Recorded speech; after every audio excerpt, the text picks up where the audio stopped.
Taurus Risings 2024 is a hugely, in a good way, unstable, chaotic, kind of crazy year where you're breaking free of your own internal or social limiting beliefs.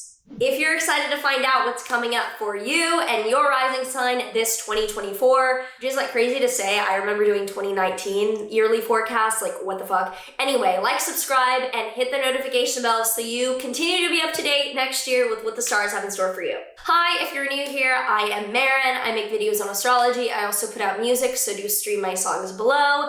And if you want to enroll in any of my astrology courses or get a private astrology reading from me, all that info is down below as well. I take readings ongoing, and you can find all the info there. So we start out the year, January to February, with this ramping up the energy kind of vibe. It's getting more intense, there's more things happening, and we start on the 1st with Mercury stationing direct in your Sagittarius 8th house, showing that the year kicks off with more clarity and understanding of complicated or shared finances in your life. Then on the 20th, Pluto enters your Aquarius 10th house of career. So in the background of a lot of this year is going to be this slow, steady transformation of the meaning of career in your life. And you will likely feel this more intensely depending on placements in your chart throughout the next 20 years. But in the background for a lot of this year, you're going to feel that once again, you're thinking about majorly transforming career in your life. Then on the 23rd, Venus enters your Capricorn 9th house. Since Venus rules Taurus, we're going to pay special attention to Venus transits in your life. So around the 23rd, you will likely start to have more abundance and opportunities around travel and education in your life. On the 27th, Uranus is then stationing direct in your 1st house of self,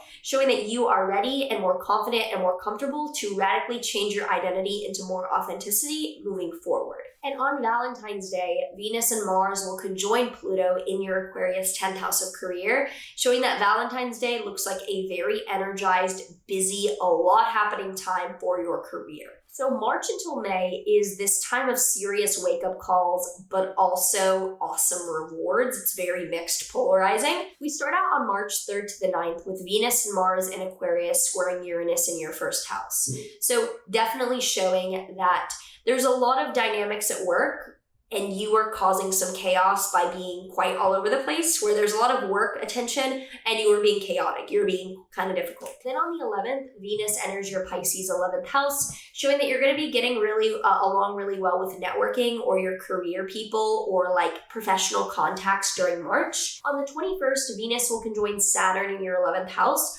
Looks like a very awesome but a very serious event happening around networking in your life during that time.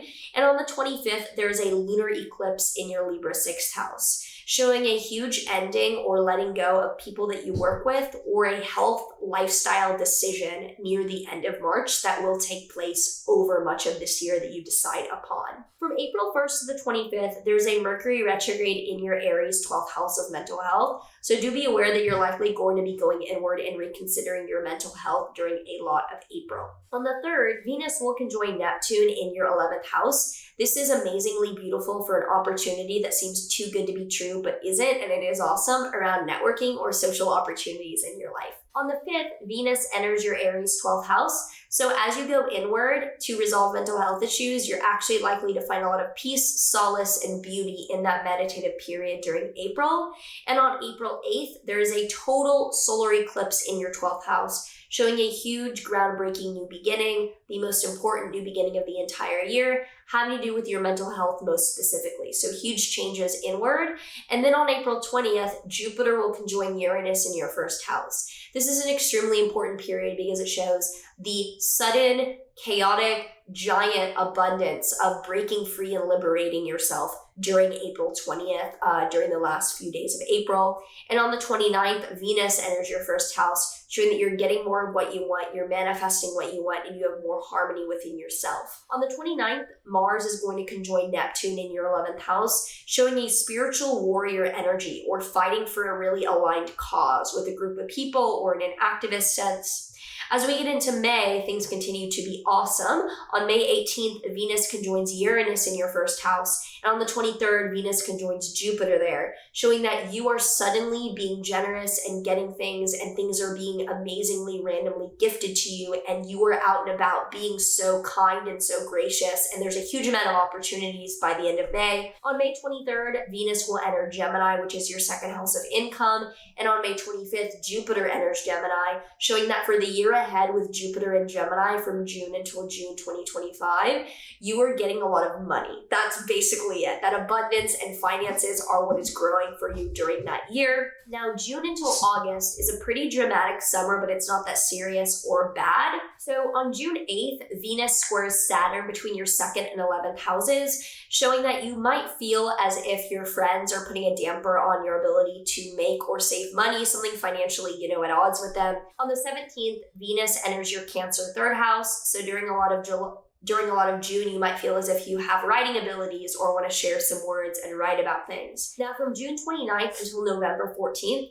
Saturn will be retrograde in your 11th house, showing that you might be reconsidering the people that you hang around and what kinds of support that you're getting from social dynamics. On July 11th, Venus enters your Leo 4th house, showing that for a lot of July, the beauty and the abundance is coming through family or home. And on July 15th, Mars will conjoin Uranus in your 1st house, showing that you look like you're acting batshit crazy middle of July. So it looks like you're doing something randomly batshit crazy. Then on August 4th, Venus enters your Leo 4th house of family, showing that family, home, and things around the house are likely to be some of the best things as we get more into August.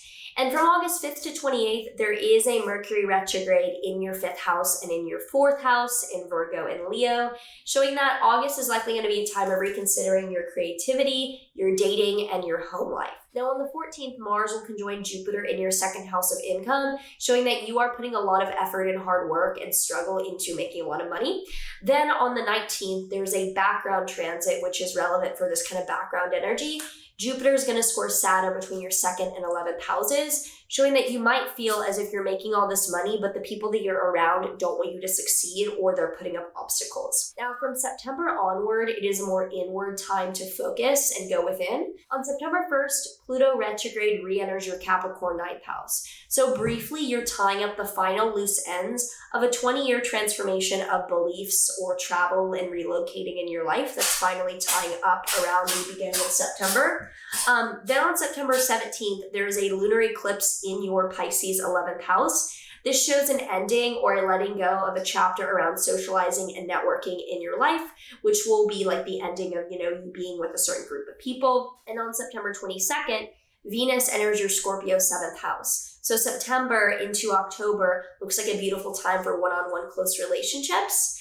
On October 2nd, there's a solar eclipse in your Libra 6th house, showing a huge life-changing new beginning around either physical health regimens in your life and how you take care of yourself, or people that you work with hiring a team. Then on October 17th, Venus enters your Sagittarius 8th house, showing that things are likely to improve financially as we get into the second half of October and the beginning of November for this year. And on November 3rd, we open up the month with Venus opposite Jupiter between your financial houses. This is amazing for making money. November opens up with a lot of money. And on the 11th, Venus enters your Capricorn 9th house, showing that November is a great month to travel or study as you're likely to get opportunities. Then on November 19th, Pluto re-enters your Aquarius 10th house of career, showing that firmly and finally you're committing to transforming your career over the next 20 years. From November 25th to December 15th, Mercury will be retrograde in your Sagittarius 8th house, showing that you're likely to be reconsidering complicated or shared finances during that time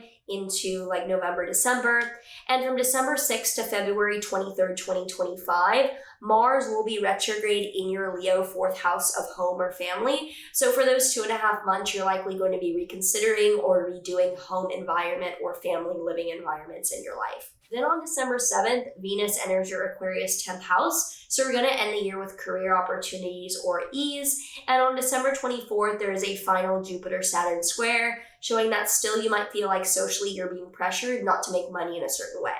So if you already have some thoughts or some feelings around what is coming up for you this year ahead, do let me know in a comment down below. And now let's pull a tarot card to see what other info we have. The tarot card that we have here for Taurus Risings this year is the Chariot. So the Chariot is associated with Cancer. It's associated with protecting family, home life, and being safe. So it shows that you're very concerned with like protecting what you have and maintaining safety in your life for this year. How are you feeling? What are your thoughts? What are you expecting for this year ahead after hearing all this? Let me know down below. I'm very interested to hear how you feel about this year ahead. I know I have some thoughts, some pros, some cons, and can't wait to see how it plays out. So yeah, looking forward to making videos for you guys in the year to come, and I will see you in the next one, which will be next year. All right, see ya.